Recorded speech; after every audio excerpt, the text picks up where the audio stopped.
rawatan yang konsisten sama setiap hari ya, setiap harinya selama 2 minggu mungkin seperti itu. Nah, di situ secara tidak teman-teman itu sengaja, teman-teman itu di situ sudah membentuk.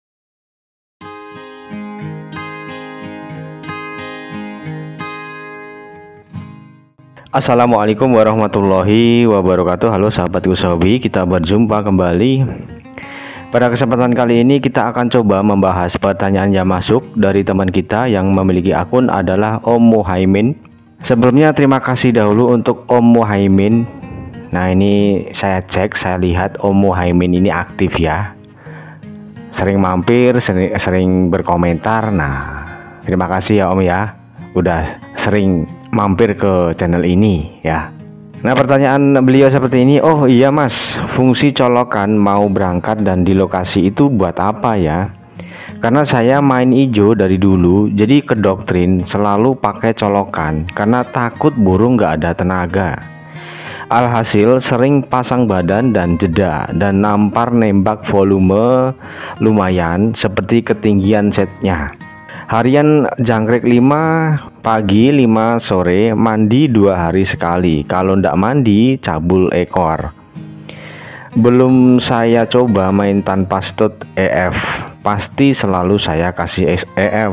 Waktu pagi hari banyak. Kalau ndak ya pagi 5 berangkat 3. Kalau ndak ya pagi 5 lokasi kurang 3 sesi 2 jangkrik. Oke. Jadi untuk garis besarnya pertanyaan dari omnya ini, colokan itu ya, itu fungsinya untuk apa? Apakah burung itu ketika mau lomba itu harus dicolok? Entah itu dari rumah, entah itu dari lapangan. Nah, harus atau tidaknya kalau kita pahami ya ini nggak jauh-jauh, yang namanya adalah metabolisme tubuh tentunya ya. Ya memang kenapa sih kita itu sering bahas metabolisme. Ya karena dari situlah burung itu sehat. Dari situlah emosi terbentuk, birahi ada, stamina itu ada. Ya jadi ya wajar yang kita bicarakan itu ya tetap metabolisme tubuh. Ketika makanan masuk itu membutuhkan waktu agar menjadi protein, nggak bisa langsung gitu ya. Padahal untuk burung ini sistem pencernaannya itu dari mulut, ada di situ tembolok ya. Nah, di situ disimpan ke tembolok dahulu, baru masuk ke usus untuk dicerna. Nah, setelah dicerna, di situ ada metabolisme tubuh, penyerapan, ya. Jadi di situ memerlukan waktu untuk menjadi energi, untuk menjadi tenaga, ya, teman-teman ya. Jadi apakah pencolokan itu entah di rumah, entah itu di lapangan itu perlu ya? Kita sesuaikan dengan tingkat cepat tidaknya metabolisme tubuh burung kita. Kalau cepat ya boleh diberikan, ya kalau lambat ya ini akan menjadi beban malahan. Jangkrik yang masuk, kroto yang masuk itu masih dalam proses pencernaan dan penyerapan. Itu ketika di tiang besi ya jadinya seperti itu gitu loh ya. Bisa dia itu mengakibatkan over emosi, nakal. Nah, di situ mengakibatkan suhu badan itu naik. Makanya banyak kan ya teman-teman itu dalam memberikan set ataupun pencolokan itu cuman sedikit, bahkan banyak yang cuman di rawatan harian, nggak ada pengkondisian, nggak ada pencolokan sama sekali, itu malah jalan, itu banyak gitu ya. Memang ya wajar kalau kita itu kedoktrin bahwa burung murai batu ataupun burung-burung yang lain termasuk juga cucak hijau, kacer. Nah, itu memang persepsi kita itu kalau burung itu kita siapkan, umpamanya ini hari H, kita akan bawa lomba, kita harus ada pencolokan. Jangan persepsi seperti itu gitu loh ya. Karena entah itu jangkrik, entah itu kroto, ulet Hongkong, di situ ketika masuk itu menjadi beban. Beban apa sih? Kok saya bilangnya beban? Ya iya, di situ kan ada tugas dari usus ya. Ususnya itu harus mencerna gitu loh ya. Jadi ya wajar saya nyebutnya itu beban. Dan di situ membutuhkan beberapa waktu untuk menjadi energi. Nah, apalagi untuk burung murai batu yang kita mungkin belinya itu baru kita dapatkan gitu ya. Nah, di situ kita itu dalam rangka mencari lapangannya, mencari settingannya gitu ya. Kita sudah tentukan untuk perawatan di harian, entah itu embun, pemberian extra fooding berapa, variasinya seperti apa, kemudian mandi jemurnya gimana, untuk pemasarannya juga. Nah, kita tentukan, kita tetapkan sejalur aja dulu, dalam arti konsisten itu ya berulang-ulang gitu ya, jangan ada rubahan di situ. Karena toh kita belum tentu tahu untuk karakter burung ini, ya kita rawat normal saja, dalam arti normal. Untuk pemberian extra fooding ya nggak usah terlalu banyak, nggak usah terlalu berlebihan. Kita punya alasan di situ.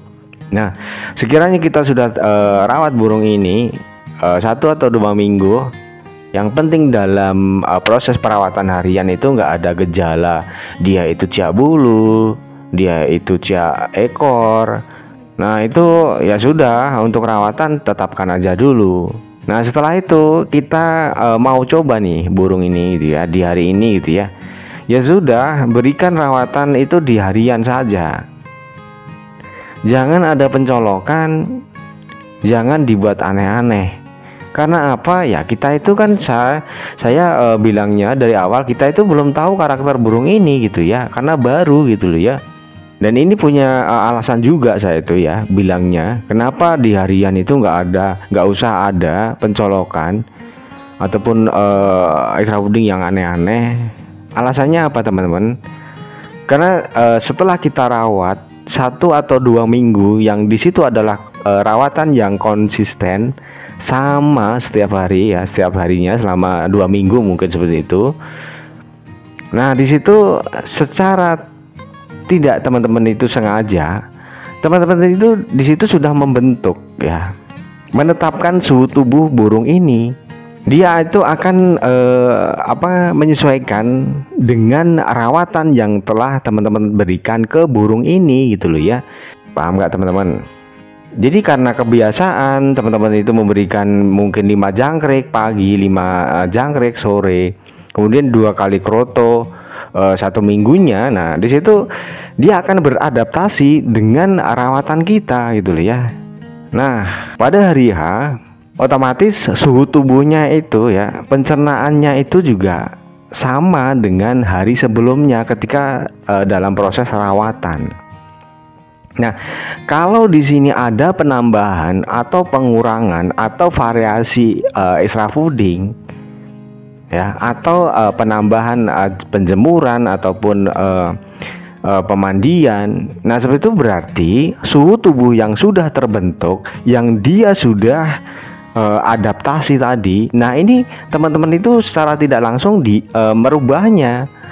merubah kebiasaan suhunya gitu loh ya. Jadi saya punya alasan kenapa dalam kita itu menjajaki ataupun mengenal karakter burung kita. Ya ketika kita itu baru pertama gantangkan, ya sudah, jangan ada perubahan rawatan, jangan ada penambahan ataupun variasi extra fooding, jangan. Biar suhu tubuhnya itu tetap pada suhu ketika dirawat dalam keseharian. Karena kalau ada penambahan extra fooding biasanya ya, nah ini otomatis sistem pencernaan, sistem metabolisme tubuh burung ini kaget gitu loh. Cara gampangnya itu kaget. Pokoknya seperti ini. Burung ini 5 pagi 5 sore jangkriknya, kemudian siangnya itu otomatis nggak diberikan ya. Nah itu ketika di hari H itu kalau ada pencolokan, entah itu di rumah, di siangnya sebelum berangkat ataupun di lapangan, otomatis sistem pencernaan dia, sistem metabolisme dia itu akan mau nggak mau harus dirubah. Otomatis suhu tubuhnya juga akan berubah. Nah di situ bisa malah terjadi trouble. Paham nggak teman-teman? Atau bingung? Yuk kita ngopi dulu. Ya, untuk pembahasan seperti ini juga memang itu butuh kejelian. Kalau saya ulas semuanya ini beberapa jam videonya, itu terlalu panjang gitu ya. Jadi secara garis besar, nah setelah teman-teman itu paham, ya harus paham gitu ya. Makanya harus nyimak dari awal, tengah, dan akhir agar paham. Nah setelah paham garis besarnya seperti apa, nah di situ kita kembangkan sendiri untuk garis besarnya. Kenapa saya sarankan tidak ada pemberian colokan di situ? Dengan rawatan kita yang sudah kita tetapkan, sudah kita konsistenkan, di situ kita secara tidak kita sengaja, dia itu sudah membentuk sendiri suhu tubuhnya, sudah dipatok di situ, sudah dikunci di situ oleh burungnya sendiri gitu ya, dengan rawatan kita tentunya. Nah kalau ada perubahan, nah biasanya kan ada penambahan ya, entah kroto, entah hongkong, entah jangkrik. Nah di situ berarti teman-teman itu ya merubah, otomatis merubah metabolisme tubuh dia, merubah pencernaan tubuh dia. Otomatis ya secara tidak langsung organ tubuhnya itu akan kaget, berubah. Jadi sangat wajar saya bilangnya, jangan ada pencolokan, jangan ada penambahan apapun itu ya. Udah rawatan harian aja. Nah di situ kita cek, setelah itu kita cek ketika dia itu ketemu musuh di tiang besi seperti apa. Itu alasan juga ya kenapa untuk pencolokan kita tiadakan. Dengan seperti itu kita itu akan tahu rawatan kita itu ke arah yang benar atau tidak. Itu yang pertama. Yang kedua, kita itu akan kenal dengan karakter burung kita gitu loh ya. Jadi untuk mengenal burung kita itu ya harus dari nol, dari yang rendah dahulu. Jangan hari ini hari H ya, belum diketemukan ataupun belum dilombakan sudah ada perubahan di rawatan di hari H biasanya, di lapangan biasanya. Nah kita kan belum tahu ya hasil dari rawatan kita di harian itu seperti apa loh. Kok tahu-tahu diberikan pencolokan? Nah kita akan bingung. Nah ini kok burung kita nggak kerja dengan maksimal ya, kurang bagus burung ini. Nah itu kira-kira yang salah itu di rawatan harian atau di pencolokan ya. Nah dari situ kan teman-teman sudah bingung ya, mau menentukan gimana yang bermasalah di rawatan harian atau di pencolokan. Nah dari situ saja teman-teman itu pasti bingung. Nah beda lagi kalau nggak ada pencolokan gitu ya, kita akan lebih mudah di situ, kita bisa rubah dalam merawatan harian. Nah dari situlah kita akan kenal. Nah, oke ya. Jadi untuk pencolokan dengan persepsi bahwa di situ membentuk stamina ataupun untuk tenaga. Nah itu belum tentu semuanya menjadi tenaga, karena masih dalam proses. Jangan harap ketika jangkrik ataupun pencolokan itu diberikan di lokasi, kalau dia nggak punya pencernaan atau metabolisme tubuh yang bagus ya, di situ belum terjadi energi, di situ masih proses gitu ya. Oke ya, mungkin untuk pembahasan kali ini cukup itu dulu. Mohon maaf bila ada kata-kata yang tidak berkenan, semoga bisa dipahami. Sampai jumpa di video selanjutnya. Wassalamualaikum warahmatullahi wabarakatuh.